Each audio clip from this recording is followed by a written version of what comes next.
তুমি কি পড়তে বসলেই মনোযোগ হারিয়ে ফেলো? একটু পরেই ফোনে চলে যাও? মন বসে না টেবিলের সামনে? চিন্তা করো না। আজ বলবো এমন ৫টা সহজ কৌশল যেগুলো তোমার পড়াশোনায় বদলে দেবে সবকিছু। ১. ছোট ছোট লক্ষ্য ঠিক করো। অনেক সময় আমরা একসাথে অনেকটা পড়ার চেষ্টা করি। এতে মাথা ক্লান্ত হয়ে যায় আর মনও থাকে না। তাই ২৫-৩০ মিনিটে ছোট সময় ধরে পড়ো। একটা টপিক শেষ করো, তারপর ৫ মিনিট ব্রেক নাও। এতে মনোযোগ অনেক বাড়বে। ২. ফোন দূরে রাখো। পড়ার সময় ফোন বা সোশ্যাল মিডিয়া মনোযোগ নষ্ট করে।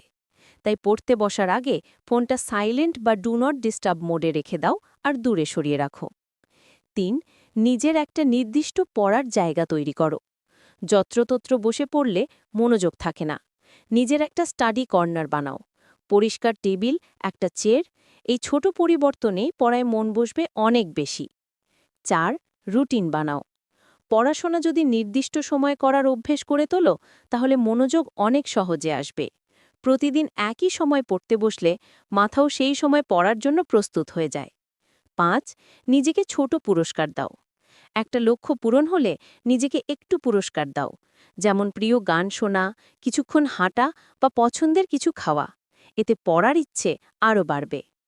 পড়ায় মন না বসা খুব স্বাভাবিক, কিন্তু এই ৫টা ছোট অভ্যেস তোমার মনোযোগ বদলে দিতে পারে পুরোপুরি।